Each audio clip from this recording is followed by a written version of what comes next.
में सुरक्षित नहीं है लड़कियां। आखिर क्यों एक एक कर लड़कियों की जा रही है जान। जिंदगी खत्म कर ले रही हैं लड़कियां और गर्ल्स हॉस्टल के लोग देख रही हैं तमाशा। बताएंगे पूरी खबर। अब नमस्कार, स्टार टीवी बिहार देख रहे हैं आप और मैं आपके साथ वंदना। देखिए, एक और नीट छात्रा ने अपनी जिंदगी खत्म कर ली है। हाल ही में पटना में नीट छात्रा की संदिग्ध हालत में मौत हुई और उसकी गुत्थी आज तक सुलझ ही नहीं पाई है। और अब एक और पटना गर्ल्स हॉस्टल में लड़की ने अपनी जान दे दी, तो हॉस्टल भी इस सवालों के घेरे में है। और पटना में पढ़ने आ रही लड़कियों की मानसिक स्थिति को लेकर भी अब सवाल उठ रहे हैं कि आखिर लड़कियां पढ़ने आ रही हैं और अपनी जिंदगी क्यों खत्म कर ले रही हैं। देखिए, मामला पटना के कंकरबाग में एक गर्ल्स हॉस्टल का है और इस गर्ल्स हॉस्टल में एक लड़की जो कि साल 2024 से नीट की तैयारी कर रही थी, उसे डॉक्टर बनना था। वो सपना लेकर पटना शहर में समस्तीपुर से आई थी। एक छोटे से गांव से निकलकर एक लड़की राजधानी पटना आती है, यहाँ पर सपना सजोती है। वो सोचती है कि डॉक्टर बनेगी, लोगों की सेवा करेगी, दूसरी भगवान कहलाएगी। लेकिन ये सारी चीजें होती उसके पहले ही भगवान के घर जाना उसने सही समझा। देखिए, बड़ी खबर पटना से निकलकर सामने आई है, जहां पर एक लड़की ने फांसी लगा ली है। लड़की ने सुसाइड कर लिया है और ये लड़की समस्तीपुर की रहने वाली है। साल 2024 से पटना में रहकर नीट की तैयारी कर रही थी। जिस गर्ल्स हॉस्टल में वो रह रही थी, वहां की लड़कियों से जब बात की गई है, उनका कहना है कि लड़की डिप्रेशन में थी। लड़की का ये भी कहना था कि परिवार वाले भी उससे बात नहीं कर रहे हैं। वहीं हॉस्टल संचालिका का कहना है कि लड़की साल 2024 से यहाँ नीट की तैयारी कर रही थी और जब उसकी पढ़ाई कंप्लीट होती है तो वो घर जाती है और 10 दिनों पहले ही वो घर से पटना वापस लौटी थी और अब अचानक से खबर आती है कि लड़की इस दुनिया में नहीं रही।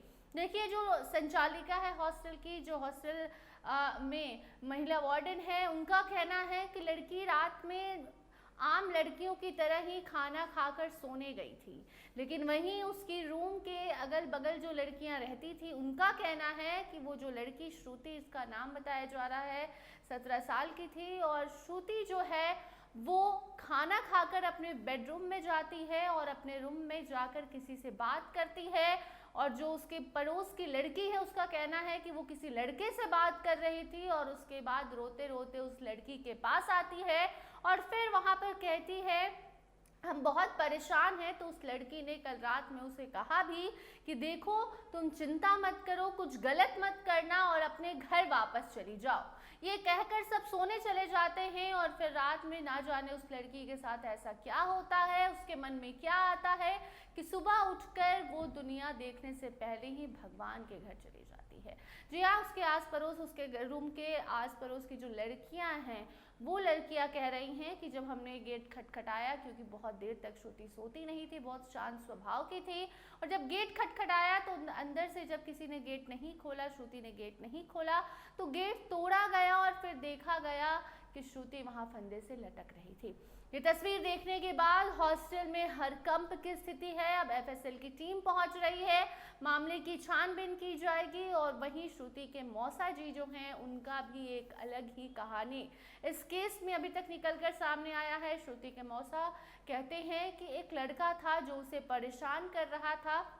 हालांकि लड़के के परेशान करने की बात अभी तक किसी लड़की ने नहीं कहा है। तो ऐसे में अब ये गुत्थी एक और नई कहानी पटना में शुरू हो गई है कि आखिर इस नीट छात्रा ने अपनी ज़िंदगी क्यों खत्म। तो अभी कुछ देर पहले हम मीटिंग में थे, हम लोग की जो मीटिंग चल रही थी और ऐसी समय मतलब एक वाइफ के मोबाइल पे लगातार रिंग आ रहा था और वाइफ के मोबाइल मेरे ही पास था। तो हमने सोचा ऐसे जनरल कॉल होगा, यही लड़का बंटू का और मीठी का, ऐसे ही कॉल आया। तो हम सोचे ऐसे ही है, तो वो कॉल कट गया। इतने में हमारी वाइफ आई या कहती है कि ऐसे से कि श्रुति जो है, जो वो फांसी लगा ली हॉस्टल में। बस तुरंत हम लीव हुए मीटिंग से और हम सीधे यहाँ आ गए। यहाँ आए हैं तो देखे उसको इस अवस्था में, जिस अवस्था में आपने देखा है। और बाकी कुछ पुलिस लोग थे यहाँ पर, सब खड़े हैं बोले इन्वेस्टिगेशन होगा, अब कैसे क्या होगा। क्या नाम हुआ आपका? मेरा नाम अमरेंद्र कुमार कर्ण हो गया। आप कौन हुए छात्रा? ये हमारे साले की बेटी है। कहाँ पर ये घटना कहाँ पर हुआ? इसी रूम में, इसी हॉस्टल में। हॉस्टल का क्या नाम है? इस हॉस्टल का नाम हमको तो नहीं पता। राधे कृष्णा। क्या किस चीज़ की पढ़ाई करते हैं? ये नीट की तैयारी करने आई थी यहाँ। अभी परीक्षा दी है, परीक्षा देने के लिए गई थी अपना घर समस्तीपुर, और अभी 10 दिन पहले सुनते हैं जो आई है यहाँ। छात्रा के पिता क्या करते हैं? इसके पिता फार्मर हैं, इनकी माँ टीचर है। अगर आपको याद हो तो 2 से 3 महीने पहले ही एक लड़की, 2-3 महीने भी हमने बहुत कम बताया, जनवरी महीने में ही एक लड़की की अचानक संदिग्ध हालत में जिंदगी खत्म हो जाती है और उस पर सीबीआई की टीम भी बैठाई जाती है, लेकिन उस नीट छात्रा की जिंदगी कैसे खत्म हुई ये मामला अभी तक सबके सामने खुलकर नहीं आ सका। वहीं दूसरी नीट छात्रा भी अब इस दुनिया में नहीं रही और उसकी गुत्थी कब सुलझती है ये भी देखना होगा। बाकी एफएसएल की टीम पहुंचेगी, इस मामले में कोई नई रिपोर्ट जैसे आएगी उस अपडेट को आप तक जरूर पहुंचाएंगे। लेकिन इस मामले में अब तक जो समझ में आया है, ये समझना पेरेंट्स को बहुत ज़रूरी है कि बच्चे को अगर आप बाहर पढ़ने भेज रहे हैं या फिर कहीं भी आपके घर में, गांव में भी वो है कहीं और पढ़ने जा रहे हैं, लड़का हो या लड़की, दोनों की बात सुनिए, दोनों से कम्युनिकेशन गैप जो है वो ख़त्म कीजिए, कम्युनिकेशन कीजिए, कम्युनिकेट कीजिए।